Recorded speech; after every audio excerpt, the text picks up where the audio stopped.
Assalamualaikum warahmatullahi wabarakatuh. Perkenalkan, nama saya Ulfin Rafia Nugraha. Saya dari semester 5B, Prodi Ekonomi Syariah, NPM 6020219092. Sini saya akan menjelaskan tentang sistem pemrosesan transaksi. Oke, langsung saja kepada materinya. Sistem pemrosesan transaksi atau SPT adalah bentuk sistem informasi yang paling sederhana karena fungsinya adalah mencatat data, memproses data, dan menghasilkan informasi yang baku. Tujuan SPT yang pertama mencatat transaksi data, yang kedua mempercepat pemrosesan data, yang ketiga menyajikan informasi, dan yang keempat meningkatkan kinerja dan pelayanan. Karakteristik SPT. Yang pertama, SPT berfungsi mencatat ke dalam basis data. Yang kedua, SPT digunakan oleh pengguna akhir. Yang ketiga, SPT menyajikan laporan yang baku. Yang keempat, SPT diperlukan harian. Yang kelima, SPT berguna membuat keputusan terstruktur.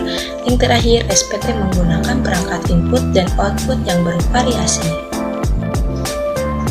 Komponen SPT, yaitu yang pertama ada prosedur. Prosedur adalah serangkaian kegiatan yang sudah dibakukan untuk menangani suatu peristiwa atau transaksi. Contohnya seperti sistem penjualan barang di supermarket. Prosedurnya adalah yang pertama, pembeli memilih dan mengambil barang.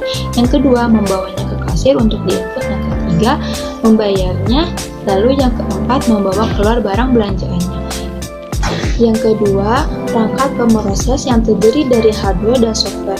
Yang ketiga, dokumen media yang digunakan untuk mencatat data dan menghasilkan informasi berbentuk hard copy maupun soft copy. Yang keempat, sistem pengendalian internal berbagai perangkat dan prosedur yang digunakan perusahaan untuk menjamin agar sistem informasi tetap dapat digunakan dengan baik, yaitu yang pertama, komitmen manajemen puncak, yang kedua, lingkungan yang kondusif, yang ketiga, komunikasi yang baik dengan berbagai pihak, yang keempat, monitoring pelaksanaan, yang kelima, evaluasi.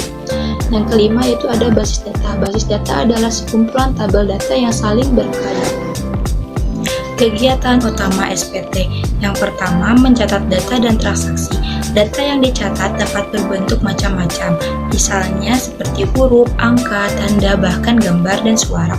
Data disimpan dalam bentuk digital dengan suatu metode yang sistematis, biasanya dalam bentuk tabel-tabel database. Yang kedua yaitu memproses data. Memproses data merupakan kegiatan memanipulasi data agar diperoleh informasi yang diperlukan. Pemrosesan data dapat dilakukan dengan 4 cara, yaitu cara batch process, sequential processing, dan cara online atau real time. Yang ketiga yaitu menghasilkan informasi baku. Laporan dapat berbentuk hard copy, tercetak maupun soft copy, tampilan di komputer atau suara. Waktu pelaporan sudah ditentukan baik setelah suatu kejadian, setelah transaksi dicatat misalnya nota, maupun secara berkala seminggu sekali misalnya rekapitulasi. Contoh dari SPT yaitu ada dalam dunia perbankan. Bagi nasabah bank yang sudah lama menjadi nasabah bank tertentu akan kesulitan bila harus pindah ke bank lain. Nasabah tersebut harus berurusan dengan masalah-masalah administrasi, yaitu pendaftaran. Masalah lain adalah perbedayaan layanan yang disediakan oleh bank yang baru. Apabila bank yang lama sudah dapat memberikan layanan yang memuaskan, maka tidak ada alasan bagi nasabah tersebut untuk pindah ke bank lain.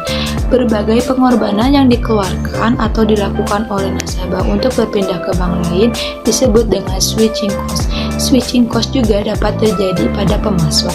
Apabila pemasok memutuskan untuk menghentikan layanan kepada pelanggan dan mencari pelanggan lain, akan menyebabkan pemasok tersebut mengeluarkan biaya tambahan atau perlakuan khusus. Sistem informasi juga harus dapat mempercepat proses di dalam perusahaan, meningkatkan akurasi informasi, dan memudahkan karyawan mengerjakan pekerjaan. Sekian materi yang bisa saya sampaikan, semoga bermanfaat. Wassalamualaikum warahmatullahi wabarakatuh.